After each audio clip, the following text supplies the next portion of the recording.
Learning में आपका स्वागत है। मैं हूं आपका होस्ट नॉर्मन और हम बात करने जा रहे हैं आईसीएसई एग्जामिनेशंस के 10th क्लास के पेपर्स की तैयारी कैसे करें बिना अपनी एनर्जी और एफर्ट्स को वेस्ट किए बगैर। आज का जो हमारा टॉपिक रहेगा वो है हिस्ट्री का first chapter, first war of independence. First war of independence जो है वो एक बहुत ही इंपॉर्टेंट चैप्टर इसलिए है क्योंकि इसमें से आपको 10 नंबर का क्वेश्चन आता ही है। और इस चैप्टर को हम दो हिस्सों में बांटते हैं, causes of the first war of independence और दूसरा है consequences of the first war of independence. इस वीडियो में जो हम डिस्कस करने जा रहे हैं वो है causes of the first war of independence. Causes जो है उनको 4 हिस्सों में हम कैटेगराइज करते हैं, जैसे आप अभी अपनी स्क्रीन के ऊपर देख रहे हो। ये 4 कैटेगरीज के जो है आपको कॉजेज आएंगे। पहला है आपका पॉलिटिकल कॉजेज, फिर आएगा सोशल कॉजेज, उसके बाद आपका आएगा इकोनॉमिक और फिर मिलिट्री कॉजेज। अब हम पहले डिस्कस करेंगे पॉलिटिकल कॉजेज। पॉलिटिकल कॉजेज जैसे अभी आप स्क्रीन पे देख रहे हो, आपको मैंने 5 तरह के कॉजेज लिख के दिए हैं यहाँ पे। ये पांचों के पांचों कॉजेज जो है आपको ऐसे ही याद कर लेने हैं और इनको हम डिस्कस करते हैं टर्न बाय टर्न। और सबसे पहले बात करते हैं, पहला कॉज जो है था वो है policy of expansion. Policy of expansion जो थी, अंग्रेजों की जो पॉलिसी थी, ये उन्होंने 1757 में जो उनकी बैटल ऑफ प्लासी हुई और उसके बाद 1764 में बैटल ऑफ बक्सर के बाद जब बंगाल के ऊपर उन्होंने कब्जा कर लिया, तो अब उन्होंने एक पॉलिसी बना ली कि इंडिया की जो बाकी 600 से ज़्यादा छोटी बड़ी किंगडम्स हैं उनके ऊपर भी उन्होंने अपना कैसे कंट्रोल बढ़ाना है। और ये पॉलिसी जो वो लेके आए, इसने जो लोकल किंग्स थे उनको उनसे दूर करना शुरू कर दिया था। दूसरा था आउटराइट वॉर्स। इस पॉलिसी को आगे लेके जाते हुए आउटराइट वॉर्स का सहारा लिया। अंग्रेज़ों ने अच्छी खासी अपनी मिलिट्री पावर जो थी बना ली थी और वो एक बहुत पावरफुल एंटिटी के रूप में उभरे थे और जितनी भी उनको किंगडम्स कमज़ोर नज़र आती थी उनके ऊपर वो सीधी लड़ाई करके जीत रहे थे। और उससे पहले उन्होंने बहुत ताकतवर जैसे किंगडम्स जीत ली, जैसे बंगाल को सीधा उन्होंने लड़ाई करके जीता, उसके बाद मैसूर को जीता, पंजाब को जीता। तो इस तरह सीधी लड़ाई करके जो किंगडम्स के ऊपर कब्जा किया वो था आउटराइट वॉर्स। और इसने भी उसको जो यहाँ के जो किंग्स थे उनके दुश्मन बनाया। तीसरा था सब्सिडरी अलायंस। ये था एक पॉलिटिकल तरीका लॉर्ड वेल्सली का। लॉर्ड वेल्सली ने क्या किया कि सब्सिडरी अलायंस शुरू किया वीकर किंगडम्स के साथ। वीकर किंगडम्स जो थी वो जो स्ट्रॉन्गर किंगडम्स थी उनके डर से अंग्रेज़ों के पास आ जाती थी और अंग्रेज़ों के साथ ये एक अलायंस करते थे जिसका नाम था सब्सिडरी अलायंस। सब्सिडरी अलायंस के ज़रिए से जो वर्चुअली जो किंगडम होती थी वो कम्प्लीटली ब्रिटिश कंट्रोल में आ जाती थी, क्योंकि वहाँ पर जो ईस्ट इंडिया कंपनी अपना एक रेजिडेंट बैठाती थी और रेजिडेंट की मर्जी के बिना वो किंगडम का कोई भी फैसला, यानी कि वहाँ का राजा कोई भी फैसला नहीं कर सकता था। चौथी जो इसमें पॉलिसी आई वो थी डॉक्ट्रिन ऑफ लैप्स की।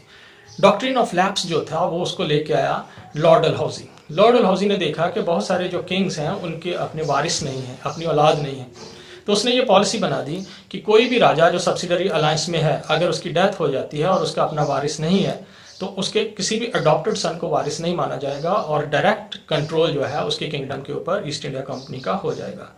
तो डॉक्ट्रिन ऑफ लैप्स की वजह से झांसी, सतारा, नागपुर और भी बहुत सारी जो थी रियासतें, किंगडम्स जो थी उनके ऊपर अंग्रेज़ों ने अपना हक जो था वो जमाना शुरू कर दिया। यही वजह थी कि झांसी की रानी जो थी लक्ष्मीबाई, उसने लड़ाई लड़ी उनके खिलाफ। उसके बाद जो 5वां पॉइंट मैंने अभी लिखा यहाँ पे वो था disrespect shown to Bahadur Shah Zafar.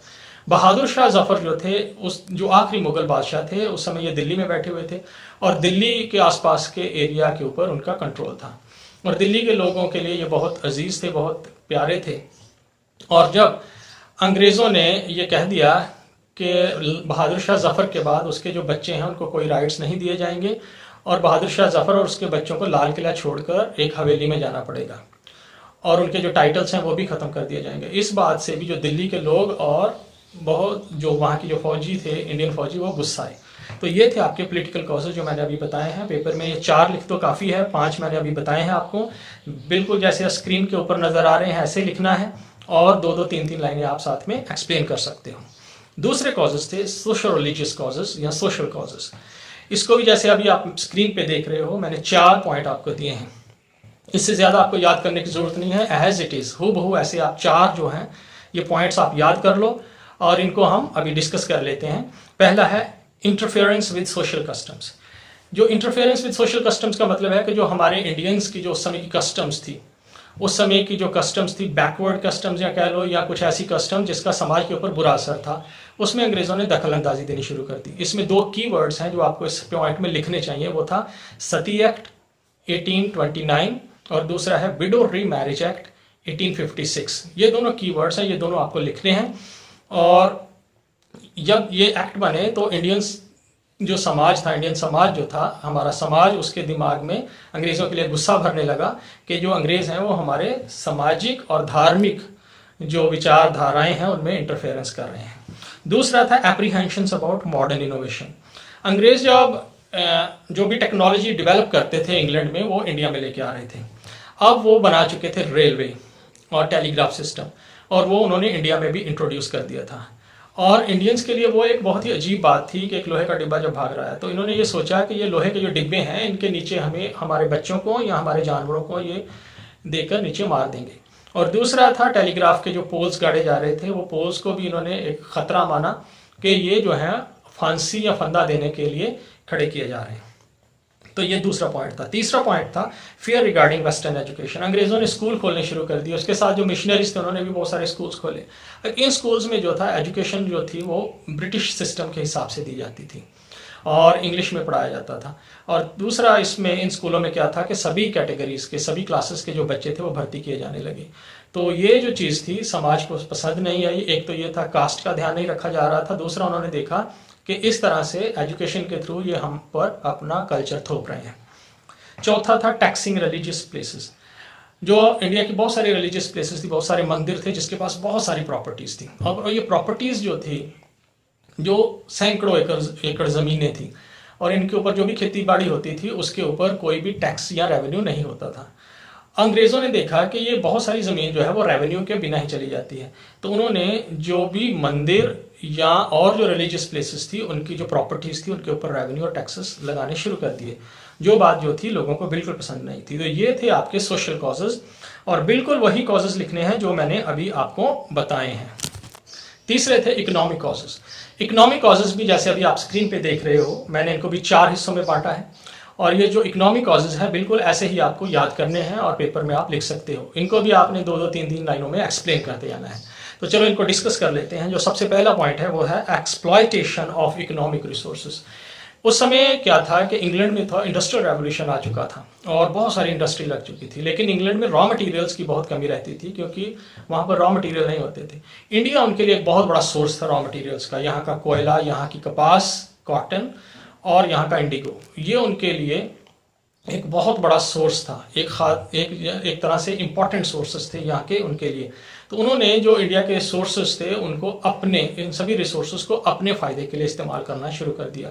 यहाँ के रिसोर्सेज वो एक्सप्लॉयट करने लगे और यहाँ से इंग्लैंड भेजने लगे। तो इस तरह से जो हमारे रिसोर्सेज थे वो हम लोगों के, यानी कि इंडियंस के इस्तेमाल में नहीं आ रहे थे, बल्कि वो इंग्लैंड अपनी इकोनॉमी को स्ट्रॉन्ग करने के लिए इस्तेमाल कर रहा था। दूसरा था decay of cottage industries and handicrafts. Decay of cottage industry and handicrafts जो था वो ये था कि इंडिया में उस समय बहुत बड़ी इंडस्ट्री तो नहीं थी, लेकिन सारा कुछ जो भी था वो हैंडीक्राफ्ट से तैयार किया जाता था। घरों में जो छोटे छोटे कारखाने लगाए जाते थे या घरों में ही जो सामान तैयार किया जाता है हैंडीक्राफ्ट्स का, वही लोग खरीदते थे और यूज़ करते थे। लेकिन जब इंडस्ट्रियल रेवोल्यूशन के बाद जो इंग्लैंड की इंडस्ट्री का सामान इंडिया में बिकने लगा, तो उसका मुकाबला जो था वो हमारा हैंडीक्राफ्ट्स या कॉटेज इंडस्ट्री नहीं कर सकी, और इसलिए वो इकोनॉमिकली फेल हो गए, मार्केट में वो फेल हो गए। तो इस तरह वो बहुत सारे मजदूर या बहुत सारे लोग जो थे वो अनएम्प्लॉयड हो गए, और इसके लिए उनको, इस सभी की वजह जो थी वो अंग्रेज़ लगे और उनके दिमाग में उनके लिए गुस्सा भरा। तीसरा था पॉवर्टी एंड फैमिन्स। जैसे अभी आपने स्क्रीन पे देखा, पॉवर्टी एंड फैमिन्स।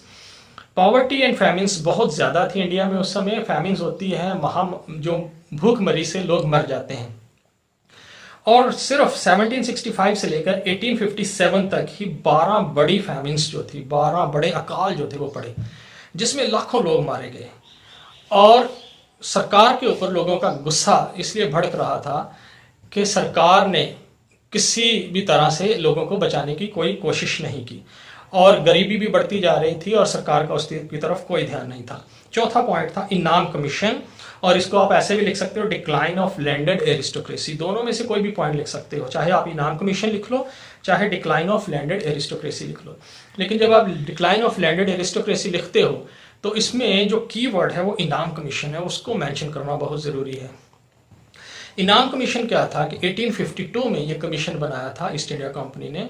उन्होंने ये देखा कि बंगाल और बंगाल के आसपास अवध में या बाकी जगह पे भी बहुत सारी ऐसी स्टेट्स हैं जो ज़मींदार या वहाँ के जो जागीरदार हैं, फ्यूडल्स हैं, वो उनके ऊपर अपना हक जमाते हैं और वो जानना चाहते थे क्या उनके पास इसके कोई प्रूफ्स हैं कि वो उसके मालिक हैं। तो इनाम कमीशन ने यही जो था वो चेक करना था। जो इनाम कमीशन ने जब सारे ज़मींदारों से उनके जो डॉक्यूमेंट्स मांगे तो 20,000 से ज़्यादा एस्टेट्स जो थी वो अपने कोई प्रूफ जो थे, डॉक्यूमेंट्स जो थे वो पेश ना कर सके। तो ये 20,000 से ज़्यादा एस्टेट्स जो थी अंग्रेज़ों ने कॉन्फिस्केट कर ली, अपने कब्ज़े में ले ली। और ये जो ज़मींदार थे, जो राजा थे उस इलाके के एक तरह के बने हुए, और वो एकदम से बेघर या बेरोज़गार या कह सकते हैं गरीब हो गए। तो ये जो ज़मींदार थे, ये जो एक तरह के राजा थे, रूल करते थे अपने अपनी जागीरों में, इनके दिमागों में भी अंग्रेज़ों के लिए बहुत गुस्सा भर गया। और ये थे आपके चारों पॉइंट जो आपने अच्छे से याद करने, जैसे आपको स्क्रीन पे नज़र आ रहे हैं, और ऐसे ही इनको लिख लेना है। अब चौथे थे आपके मिलिट्री कॉजेस। जो मिलिट्री कॉजेस थे ये भी अभी आपको स्क्रीन के ऊपर नज़र आ रहे हैं, 4 थे, 4 मिलिट्री कॉजेस। और सबसे पहला जो है lower salaries, bleak prospects of promotion, general service enlistment act और इंट्रोडक्शन ऑफ एनफील्ड राइफल। ये चारों के चारों आपने कॉजेज जो हैं वो अच्छे से याद कर लेने हैं एज इट इज़, जैसे मैंने अभी यहाँ पे आपको लिख के बताए हैं। ज़्यादा कुछ याद करने की ज़रूरत नहीं है। अभी जो मैं भी आपको थोड़ी थोड़ी एक्सप्लेनेशन दे जा रहा हूँ, आपको भी इनको 2-2, 3-3 लाइनों में एक्सप्लेन करते जाना है। सबसे पहले बात कर लेते हैं लोअर सैलरीज की।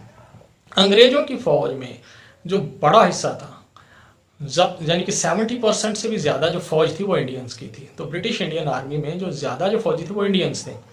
और इंडियंस जो थे उनको जो सैलरी मिलती थी वो अपने जो उनके साथ अंग्रेज़ फ़ौजी थे उनसे बहुत कम मिलती थी, 8 टाइम्स कम मिलती थी।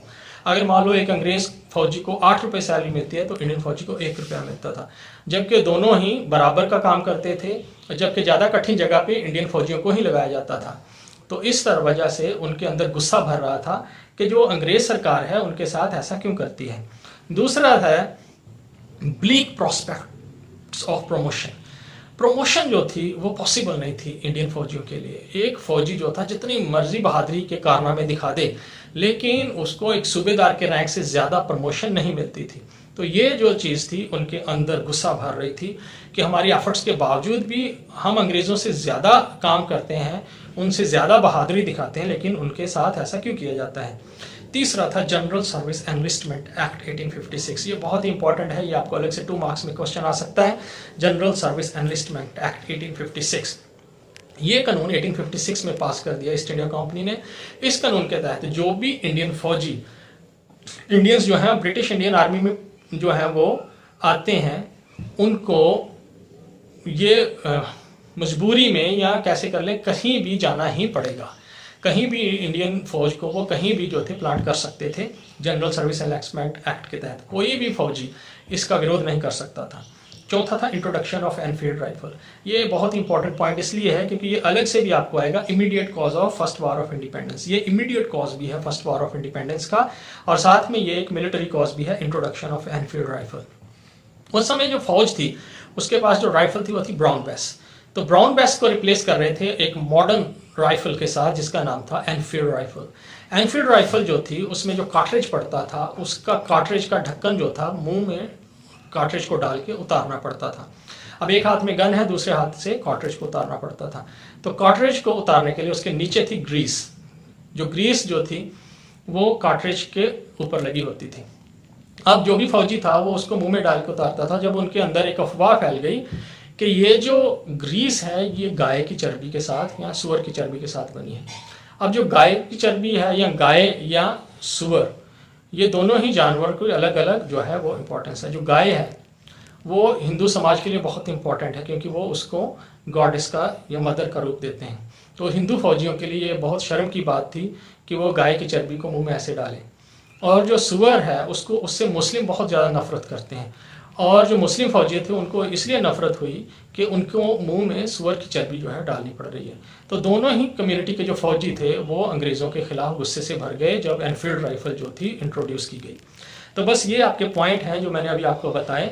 चारों कैटेगरीज के चारों पॉइंट आपने याद करने हैं, जितने मैंने अभी पॉइंट बताए उतने याद करने, इससे ज़्यादा आपको कुछ और करने की ज़रूरत नहीं है, और टेक्स्ट बुक भी ज़्यादा पढ़ने की ज़रूरत नहीं पड़ेगी। आप बस इस वीडियो को पूरी तरह से देख लोगे तो आपको ये जो क्वेश्चन आपका तैयार हो जाएगा। दूसरा जो क्वेश्चन है वो हम दूसरी वीडियो में आपके साथ डिस्कस करेंगे, वो होगा consequences of the first war of independence. So thank you very much. Please subscribe and like this video and share it to others.